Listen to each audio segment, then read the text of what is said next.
The TVWAN News is proudly brought to you by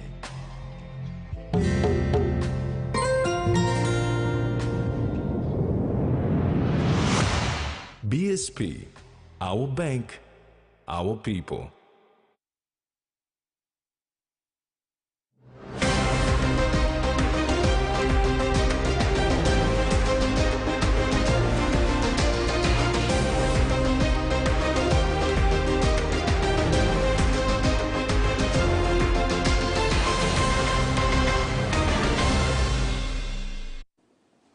Hello, this is TVWAN News. I'm Jasmine Irujak. And I'm Rex Lita. Join me later in the Bulletin for Sports.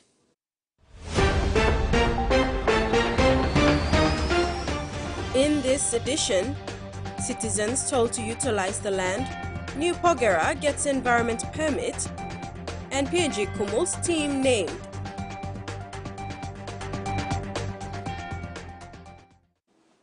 A group of 10 enthusiasts from the Friends of Medang Provincial Health Authority climbed the highest peak of Papua New Guinea and the South Pacific Mount Willem as their annual fundraising event for 2023. With the support of their sponsors, they have managed to raise 20,000 kina, which they state will go towards the purchase of a defibrillator.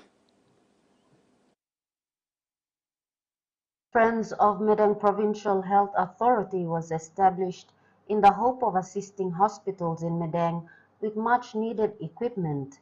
Each member of the group had lost a friend or family through lifestyle diseases and so has created this organization to promote healthy living and raise funds to assist Medang doctors and nurses so they can provide better patient care.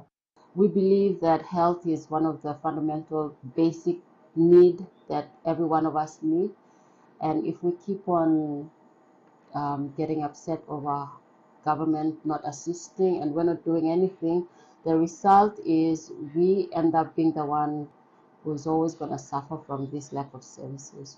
So that's pretty much the objective of Friends of the Medang Provincial Hospital. The fundraising climb in late June took 2 days to complete. 10 members participated. They were first-time climbers and experienced climbers. Each had secured a sponsor in the corporate space where there was an agreement to pay for the total number of meters reached by their representative climber. The Mount William summit is 1,709 meters. 8 out of the 10 climbers reached the summit. The other 2 had issues with altitude and could not continue. The number of meters was also calculated for the sponsors. It was quite an experience for them. It was a bit tough this time for a lot of us, but I believe because we have a greater goal to reach, everyone put in an extra effort just to reach the summit so that we can raise more money for the hospital. Their initial target was 25,000 kina. However, given the number of climbers and sponsors involved, they raised 20,000 kina. Interim Vice President Pamela Uenyo said the monies will be used to purchase a defibrillator, commonly known as a shock machine. It is used to revive a patient in cardiac arrest. From the previous climb that we went up to Mount Canavio, the Medang Provincial Hospital still has about 20,000 in our account. Plus the 20,000 that we raised for this year's climb, we're going to purchase a defibrillator for the hospital. I think currently the hospital doesn't have one at the moment. So if anyone goes into cardiac arrest or anything, there's no defibrillator to help and assist them or revive them. So I think that's one of our priority for this fundraising, and that's what we're purchasing. We're still in the process of purchasing it, so We'll definitely update everyone as soon as we've got the equipment over, and we'll do the presentation to the hospital. The group is open to the public and anyone is welcome to join. Ms. Ueno gave details of the next fundraiser. She hopes it can attract more potential partners and sponsors. Alice Peter reporting, Medang. Mission Aviation Fellowship Technologies has moved its pilots to Balimo in Western Province after installing reliable solar power systems for their homes. MAF is known to provide technological services in the most rural communities of PNG. With 4 years of the first plans were laid, MAF also installed HF radio systems. MAF General Manager Brian Matthews shared that 2 MAF pilots and their young families settled in Balimo. Their stay will strengthen the MAF SDP partnership and will considerably streamline aviation services. This will ensure consistent support for SDP's expanding education, agribusiness, and health projects. MAF pilot Joel Rominga said operating from Balimo rather than making the long journey from Mount Hagen will boost MAF's ability to fly SDP's 10 health patrol teams to around 50 airstrip communities. In celebration of the country's 48th independence, PNG Fashion Week is hosting commercial fashion shows at Rangeview Plaza. Director of PNG Fashion Week, Phil McKelligai, said these shows are a lead-up to the NGCB Paradise Runway at the Hilton Hotel on Saturday, the 16th September. A great time to promote products, create opportunity for youths, and bring excitement to the smell of PNG's 48th independence celebrations. PNG Fashion Week took the advantage to hold a 3-day commercial fashion show at the Rangeview Plaza starting on 13th December 2023. Director of PNG Fashion Week, Phil McKelligai, stated that these small shows are lead up to the NGCB Paradise Runway at the Hilton Hotel on Saturday the 16th of September. Actually, Rangeview reached out to me, so we're really lucky and pleased to have such a great partner. I think they recognized what we do. So the tenants within Rangeview love what we do with our kids, with the way we promote products, the hype of Fashion Week. So they wanted to take advantage of that and engage. We've got a great platform, great kids, great talent. So they reached out to us, and we created a program in the independent season because it's a great season to market products. So we have the shows on Wednesday, Thursday, and Friday, and the lead up to our big show. So we thought we'd also take advantage of those dates to also push our branding as well. Kelagai added that this is a great opportunity for youths to get involved for jobs and opportunities. When we opened our auditions up for our Fashion Week Season 6, we had over 1,005 young people audition for a spot with our big fashion show in September. So that spot, we have only 40 spots available. So out of the 1,005, we had to pick, the best of the best. We're really lucky in that Rangeview reached out to us because we were able to now give jobs to other kids who missed out on the big show. So they're able to do the smaller shows, take part in these events. Products from Rangeview showcased were Toscana, Size Small, Rizzo, Capeton, and Honor 90 phones. So the shows at Rangeview lead up to our big show. So apart from, of course, promoting Rangeview and all the products here, we also have our own show on Saturday. So it really fell well with our calendar. So on Saturday, of course, we'll be having our huge event, the NGCB Paradise Runway. It's a massive event. There's a lot to talk about within it. I've been talking about it all week, but it's exciting. There are 15 designers participating, all showcasing large collections, 15 pieces, 14 capsules, and one traditionally inspired design piece. TVWAN News continues after the break. Stay with us.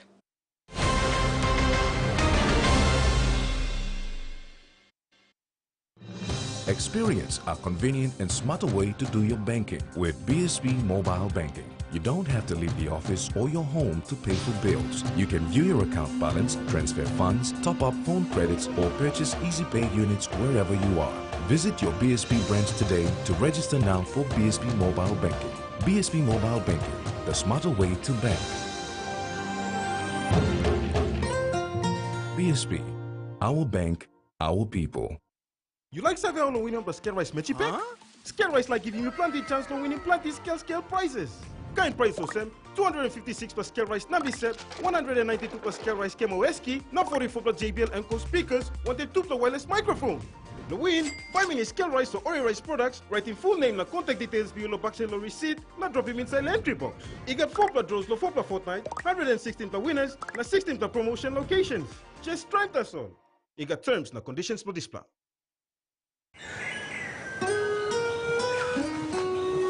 From the rich soils of the highlands, the finest coffee has been grown by generations of Papua New Guineans, expertly blended and roasted with over 80 years of experience, making the finest cup of Nescafe New Guinea blend, PNG's own coffee.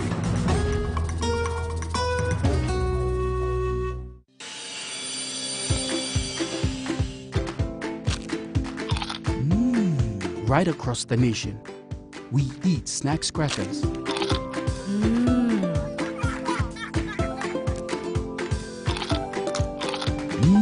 Emi trupla. All get a young planalapun, only like him snacks crackers. Only make him here, no PNG, one-time lay biscuit company. It's crunchy and tasty. It's irresistible. Open nets.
is in the ring on SmackDown.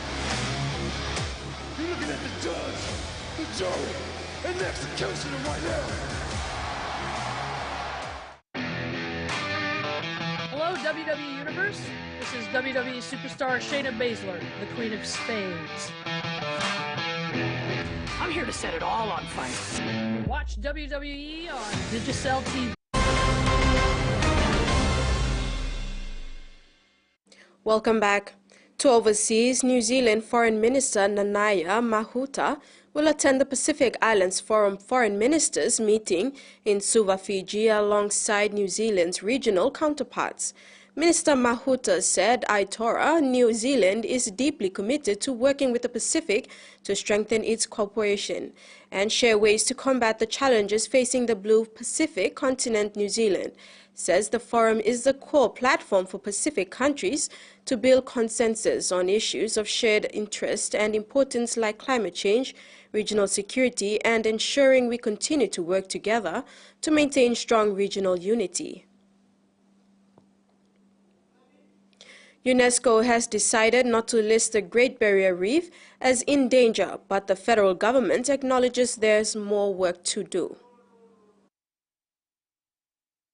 Overnight in Saudi Arabia, the World Heritage Committee of UNESCO held special meetings, and the Great Barrier Reef was granted an 11th hour reprieve. There was representatives from the Queensland government, from the federal government were there, and they've been lobbying for quite a while. And this follows about a month ago, the UNESCO decided that the reef would be put on the in danger list if things weren't going to change very quickly, and the decision has finally been made. And the federal and Queensland governments have been shouting from the rooftops this morning that they've got another chance at saving the Great Barrier Reef.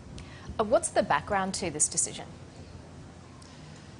So the Great Barrier Reef has always been on the back foot in recent years because of climate change, because of 4 consecutive bleaching events on the reef, and it's had UNESCO worried that does this great wonder of the world deserve to be on its heritage list. Now, we've had many years of lots of regeneration projects going on, some successful, some not, and tourism operators have been quite worried at this news recently. So the federal and Queensland governments, they have been working quite hard recently to try and make sure that this does not happen. Now, we've got about less than 6 months until the 1st of February, until a next decision is made. So the Great Barrier Reef is not out of the woods yet. The Great Barrier Reef was put on the UNESCO World Heritage List in 1981, and it was probably in the mid-2010s that problems started to arise with the first coral bleaching events being broadcast across the world and people seeing this and then questions being asked. So the governments have been charged with a list of things they need to get done. So there's been 10 recommendations given of utmost priority.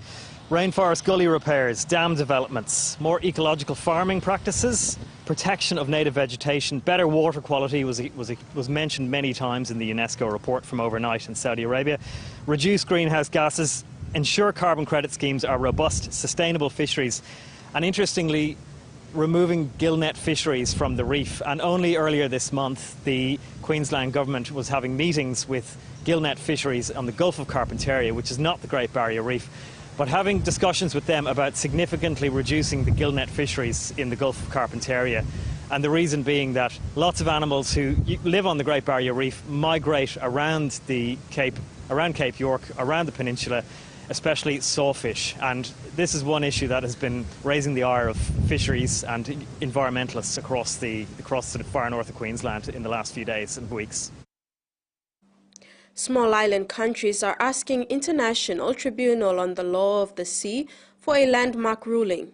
Several Pacific Islands and Caribbean representatives to make their case this week before the International Tribunal on the Law of the Sea in Hamburg, Germany, sometimes called the Oceans Court.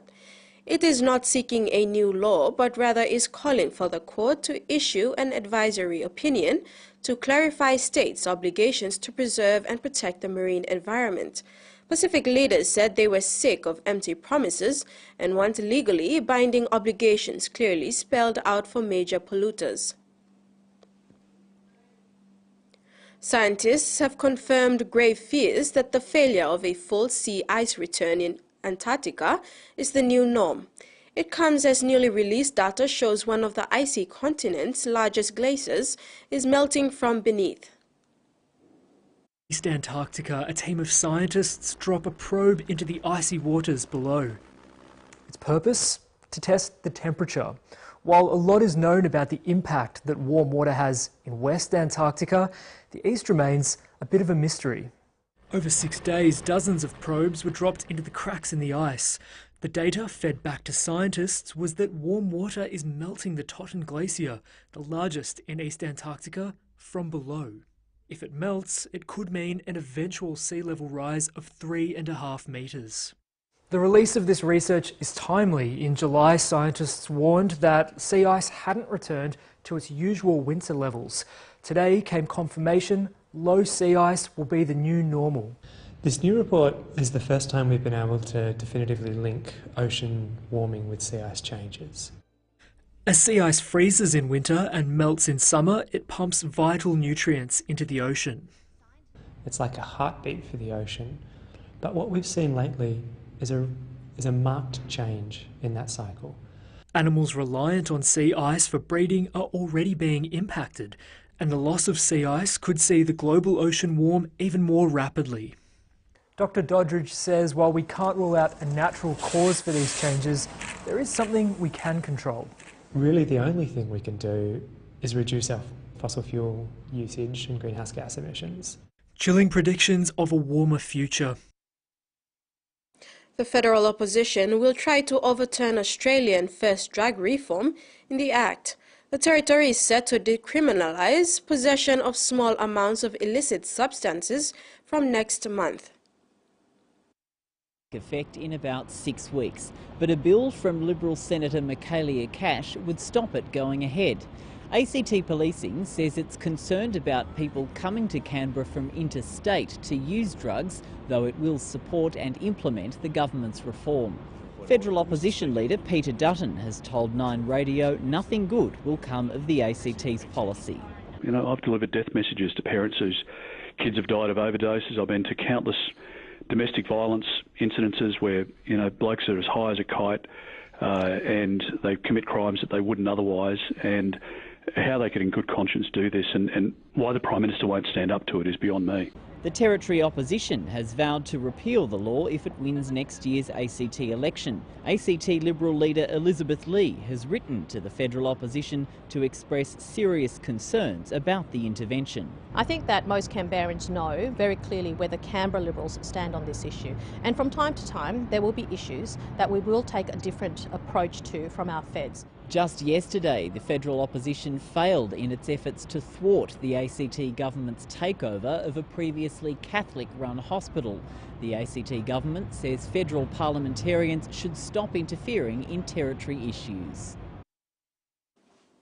There are fears an ongoing surge in petrol prices across Australia could worsen the nation's already high inflation rate.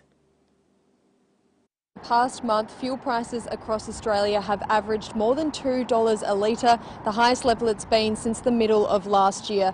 Economists say this jump is due to a weak Australian dollar as well as a rally in global oil markets where major producers like Saudi Arabia and Russia have slashed production. If you take a look at this graph, you can see that this time last year, motorists were paying a national average of 163.5 cents a litre. Now that's sitting at 201.7 cents a litre, meaning Australians are paying nearly 40 cents more for petrol than they were a year ago. Now, NAB economist Taylor Nugent says crude oil is 15% higher than the Reserve Bank forecast in August, and the Australian dollar is 3% weaker. He says fuel could add a 0.5 percentage point more to annual inflation over 2023. So there's no doubt these increases will be hurting families across the country who are already facing a range of cost of living pressures, especially those who may have been planning a trip these upcoming school holidays. You're watching TV1 News. We'll be back with more after the break. Stay with us.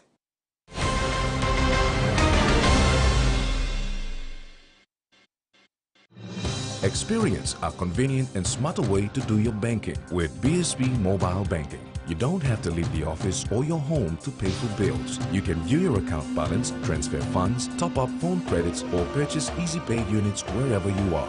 Visit your BSB branch today to register now for BSB Mobile Banking. BSB Mobile Banking, the smarter way to bank. BSB, our bank, our people. Hey, you want to talk? Want to win one of 4 Costa buses?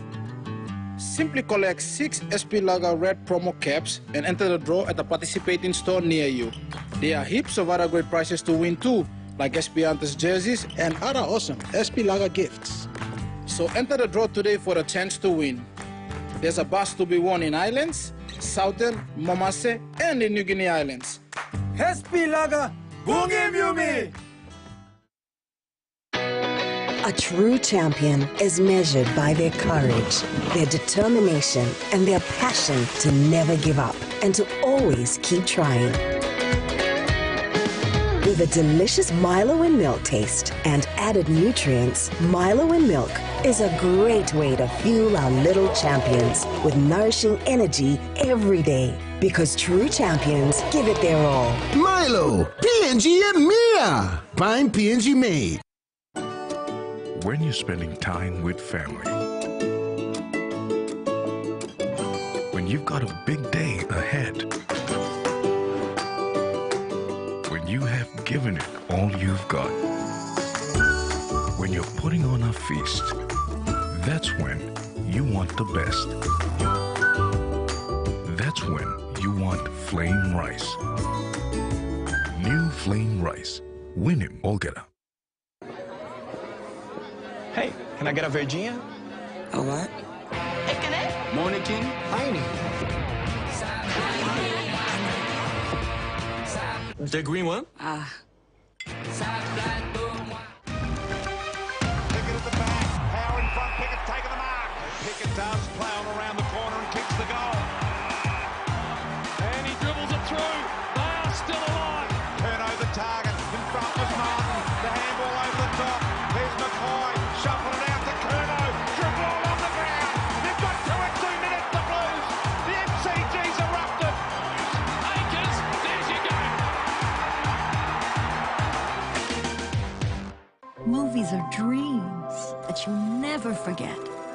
In this family, it's the scientists versus the artists. Sammy's on my team. Can you stop calling it a hobby? You could afford to be a little encouraging. You always have to be the center of attention. Stop shouting at her! I'm your mother! Family, art. It'll tear you in two. I don't know what to do anymore. You do what your heart says you have to.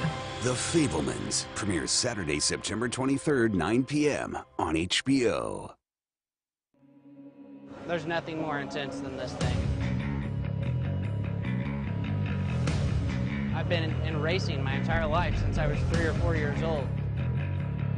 Anytime you get in one of these things, your life is in danger. There's no room for error. I mean, this is life or death. I'm determined. We travel across the country with this beast, and people just go nuts.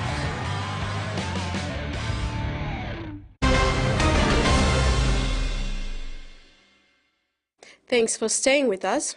Back home, the official transfer of the environment permit from Barrick New Guinea Limited to the new Porgera Limited, the new operator of the Porgera gold mine in Enga, took place Wednesday in Port Moresby.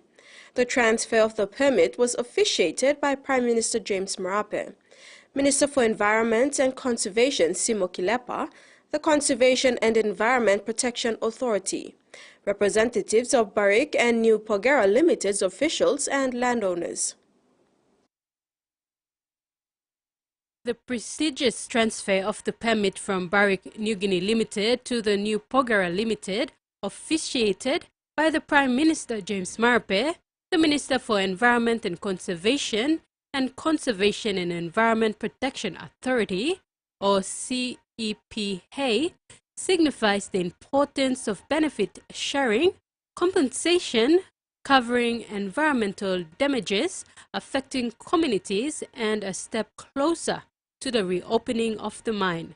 CEPA Acting Managing Director Jude Tukulia said when Barrick New Guinea Limited submitted its notice of the transfer of the permit in June this year, technically these permits were effectively cancelled.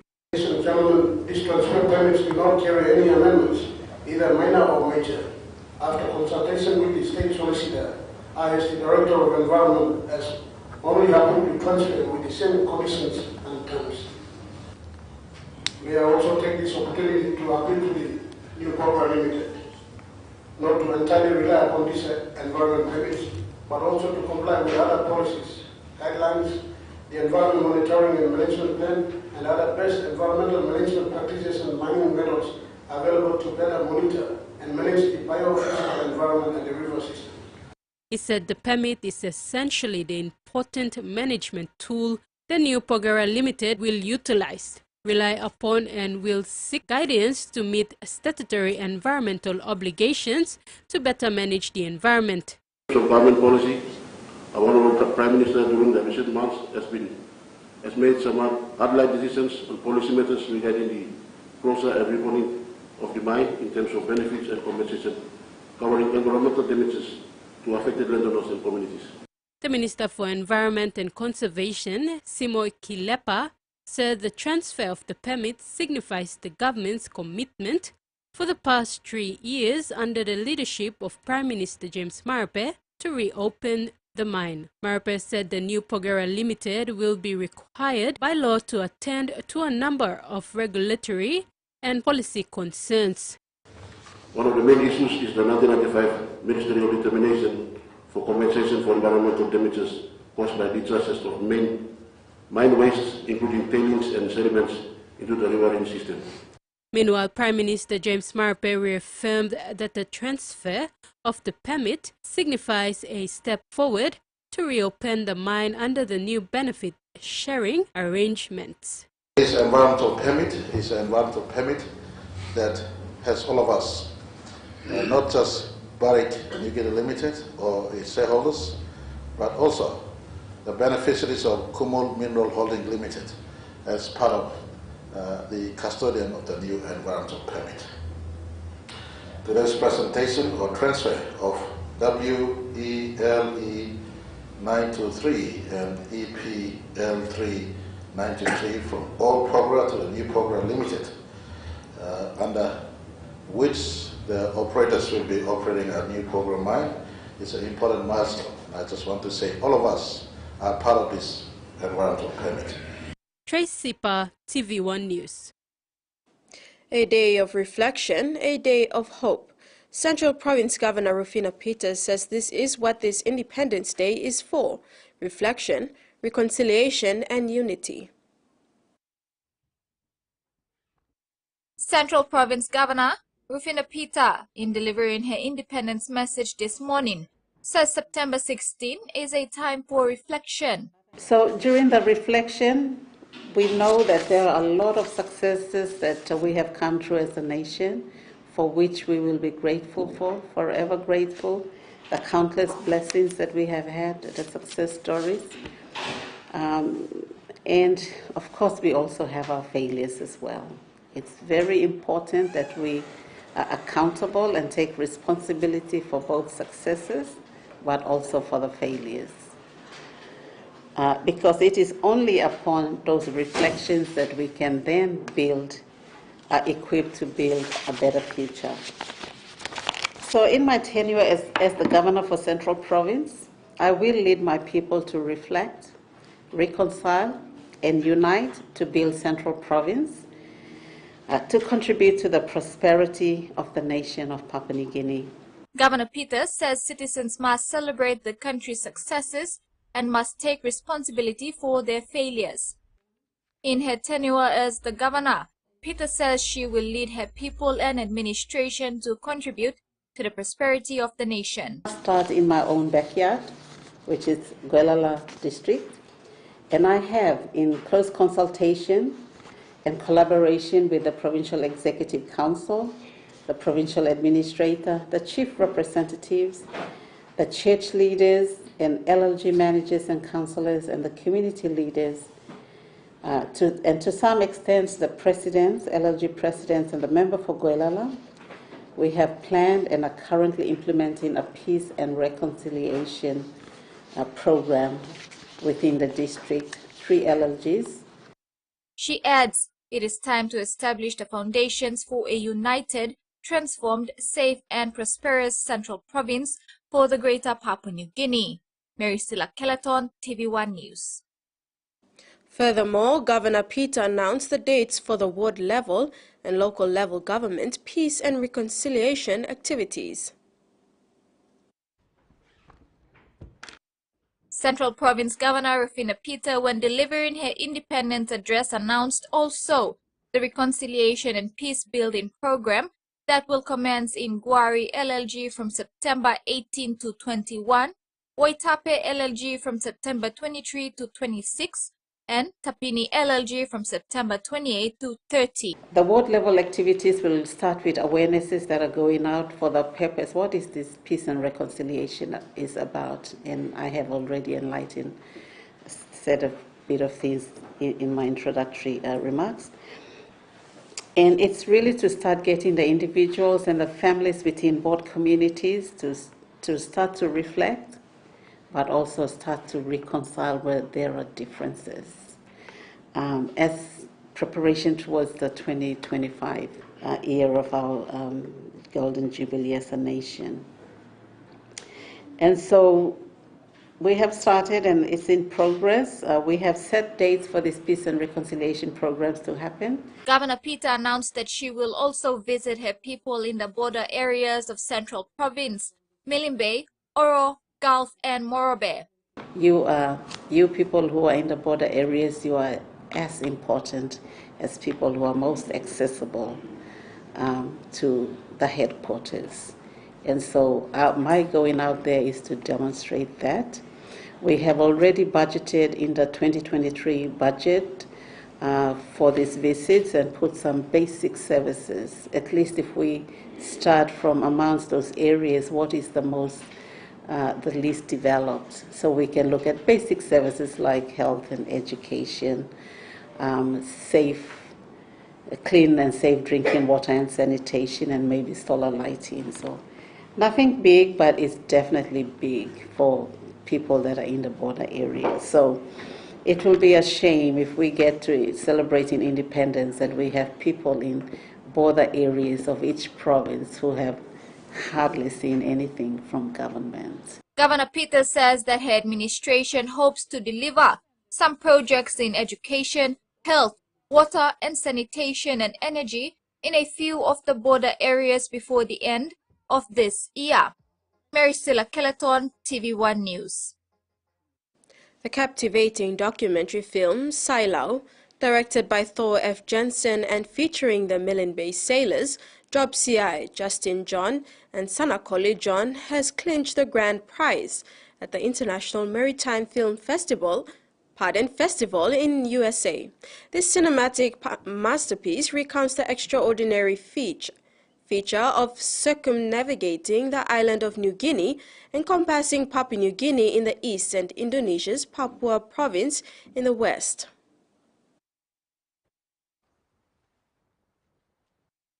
Documentary film Sailau has clinched the grand prize at the International Maritime Film Festival in the USA. Sailau is now set to make waves beyond the United States, with planned premieres at film festivals in Australia and across Oceania this year. A mobile version of the film will also be freely circulated in the Pacific region. Director Thor F. Jensen shared his vision, stating he aimed to create a film in collaboration with the local community, a story that resonates with both Western and Pacific audiences. Master sailor Sanakoli John articulated their purpose, saying they embarked on this journey to create a lasting legacy for their children and promote PNG worldwide, forging friendships all the way to West Papua and back. The entire journey unfolds aboard the traditional Sailau canoe named Tawali Pasana from Milne Bay. A record-setting expedition, it sets sail with a noble mission to share a contemporary narrative from New Guinea and dismantle age-old colonial stereotypes. The film immerses viewers in a gritty, salt-stained odyssey spanning 13 months. The intrepid crew navigated a daunting 6,300 kilometers of rugged coastline, braving thunderstorms, treacherous reefs, and internal conflicts. This remarkable achievement was made possible through the generous support of domestic organizations, including the PNG National Film Institute, Tawali Leisure and Dive Resort, the Kenu and Kundu Festival, Documentary Australia, and contributions from individuals who follow the journey online. Jensen said they are still in the planning phase for the premiere date in PNG and are actively seeking partners to host this event in PNG. We apologize, we are unable to bring you the finance report as it was not provided to us. And that ends the news segment. Sports is next. Stay tuned.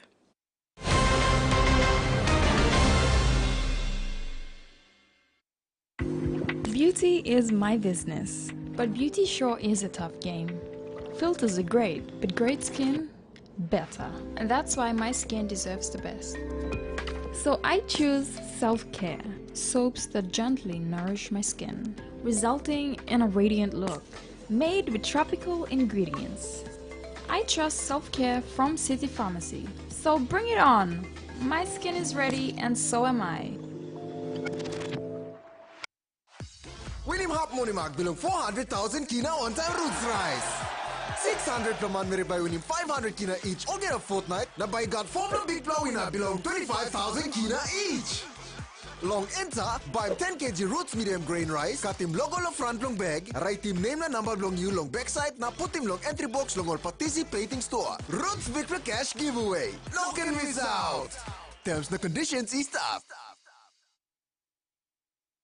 Without a doubt, you care for your loved ones. You want to keep them safe, whoever they may be with, wherever they may be, in the home or facing the world outside. Don't let anything stop you, not even bacteria. Protex helps protect your skin with natural extracts. Boosted with flaxseed oil, Protex helps eliminate 99.9% of bacteria for healthy skin. And with the power of natural goodness, you're ready to play every day. Protex, for the good health of your skin.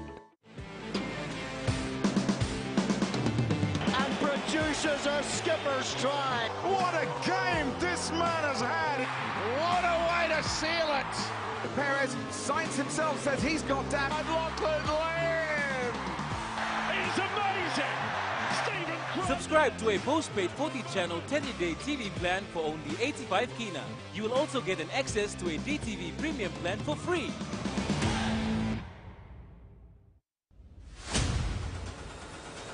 After a humiliating loss to the Broncos, the Storm look to save their premiership hope against a red-hot Rooster side this Friday. He got there.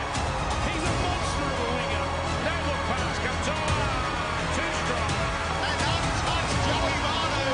Here come the Roosters. Now Kubo. He's got that down. This is season on the line for both teams. This is going to be a showdown you don't want to miss. Right now, we're facing a man-made disaster of global scale. Our greatest threat in thousands of years, climate change. If we don't take action, the collapse of our civilizations and the extinction of much of the natural world is on the horizon.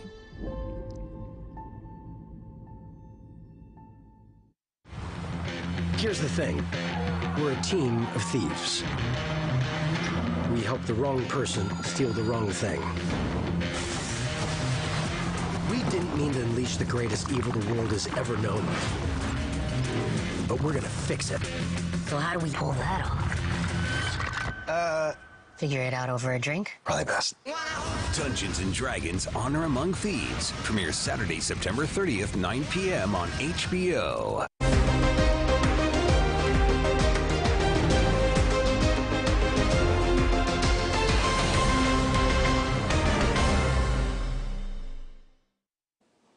Welcome back. Notafona Primary School in Ward 1, Minimalo LLG of Goroka District, Eastern Highlands Province celebrated the country's 48th independence with sports activities. The tree event concluded today, so staff and students can break for the long independence weekend. Events played include 100-meter sprints, volleyball, touch footy and cross-country race. Points were awarded to the teams who displayed the best marching skills, Walkrai house color uniforms, and the best discipline. School headmaster James O'Neilly said they decided to host the sports to get students hyped up for other celebrations, including ending the school term with their annual school term break inter-school challenge. Sportsmaster Elijah Courier thanked the school board members, school management, teachers, parents, and surrounding communities and stakeholders for their support. This Friday, students will prepare for independence speaking in Seoul. Current PNG amateur boxer in the 51 kg division, Charlie Kiyama, is confident of defending his title at the upcoming Pacific Games in Honiara later this year. Kiyama also holds the title as the Oceania and Commonwealth Games champion. The veteran boxing icon hails from Eboa Village, Mekeo, Central Province. Being the current Pacific Games gold medalist, Charles Kiyama has put his hand up to lead a team of young PNG boxers, both male and female, to the Pacific Games in the Solomon Islands. Charles got into boxing at a very young age while doing his lower primary, and he's never looked back. His winning culture started back at the junior level under the 31 kg, where he won his first gold medal. Charles was competing in the 48 kg novice division before being picked up for the Arafura Games in 2011, which transcended him to realize his dream when he made his breakthrough to the then South Pacific Games. In 2014, he made it to the Glasgow Commonwealth Games, where he reached the pinnacle of his boxing journey to date. Pacific Games 2015, I'm lawyer for PNG. We play law 49. But as MP play game na crowd to em making you nervous. But as through use tromplaman just people something most people around but me big man stuff so. Believe you years lo big man na you make him country play your mamas. Nas Oceania 2012 me go mix him silver. 2017 me go mixing gold. Oceania 2019 winning gold again lo Gold Coast. Is current Oceania champion, Pacific champion. Charles was happy to share some of the big moments of his international fights. Saya belum mi film sa mi train time all boys na coach. Mi film sa mi fit. Mi by defending title lo mi lo Solomon Island. La winning gold medal lo name block country lo mi. The young Central prodigy admitted this time around he'll be up against tougher opponents from Vanuatu, Fiji, Nauru, host Solomon Islands, Australia and New Zealand, but he is confident and ready for the challenge to make his family and the country proud.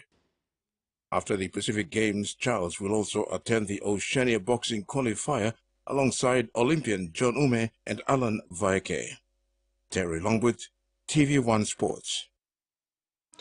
Netball PNG has named its squad for the upcoming Singapore series in October and Pacific Games in November in the Solomon Islands.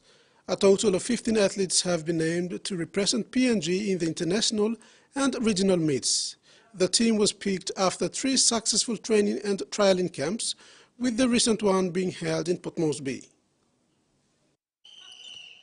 The athletes are picked from 2 different camps, one in Sydney, Australia, and the other in PNG. The Australian camp had 14 athletes in the final training camp, while PNG had 11. These athletes were invited for a trialing session, and the best 15 were picked to make the final team. The players who made the squad are Anna Barreto, Hazan Apelis, Jaden Molo, Hapet Tulapi, Natalie Ono, Michaela Kalesik, Tia Molo, Jacqueline Lahari, Milichi, Madison Sivia, Goloa Ovoa, Kala Ali, Alessandra Smith Annie, Tiata Baldwin, and Roina Vele. Most of these players picked are veterans of the game and have been in the Peppers team before, with the inclusion of a few young players. Taken into account for selection were shooting, passing and defense skills. Those that did well in all these areas were given the nod in the representative team. The Peppers head coach Annie Iamo said, "The team hopes to win as many games under the selected squad." The coach is confident that the team they picked can deliver a positive result. Meanwhile, the PNG Peppers is yet to confirm when the training camp will commence to get the athletes ready for these international events. And that ends the news tonight. Pleasant viewing. Bye for now.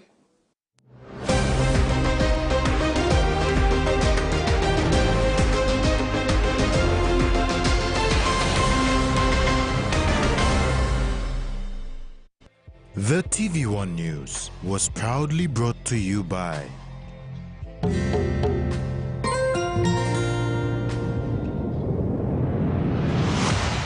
BSP, our bank, our people.